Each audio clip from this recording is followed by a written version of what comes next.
রাসূলিল কারীম আম্মা বাদ। প্রিয় তৌহিদি জনতা, এই উগ্রবাদী সন্ত্রাসী ইসকন সংগঠনের প্রধান স্লোগান হচ্ছে নির্জবন করো আজই সারা ভুবন। নির্জবন করো আজই সারা ভুবন অর্থ হলো সারা পৃথিবী থেকে মুসলিমকে হটাও, মুসলিমকে মুক্ত করো, এটা তাদের স্লোগান। এই সন্ত্রাসী জঙ্গি সংগঠন ইসকনের গালে চপেটাঘাত করে বলতে চাই, মুসলমানকে মুক্ত করার জন্য আবু জাহেল এসেছিল, মুহাম্মদ তাকে প্রতিবাদ করেছে, প্রত্যাখ্যান করেছে। এই মুসলমানকে মুক্ত করার জন্য যখন ফেরাউন এসেছিল, তখন মুসা আলাইহিস সালাম তাকে প্রতিরোধ করেছে।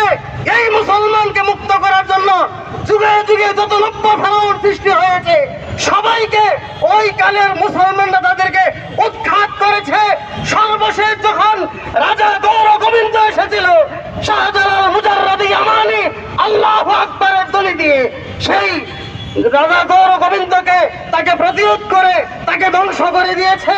অতএব বৃহত্তর উত্তর উলামা পরিষদের যত আমাদের নেতা কর্মী আছেন, বিশেষ করে কেন্দ্রীয় নেতৃবৃন্দ, যে সকল আমাদেরকে তারা বিভিন্ন পরামর্শ দিবেন, তারা যত ধরনের আমাদেরকে কর্মসূচি দিবেন, সমস্ত কর্মসূচিগুলি মেনে এই ইসকনকে হটানোর জন্য কাফনের কাপড় পরে রাস্তায় আসতে কারা কারা প্রস্তুত আছেন?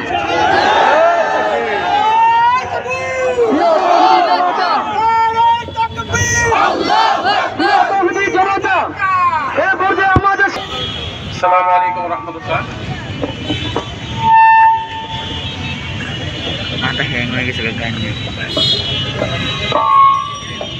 আজকে এখানে উপস্থিত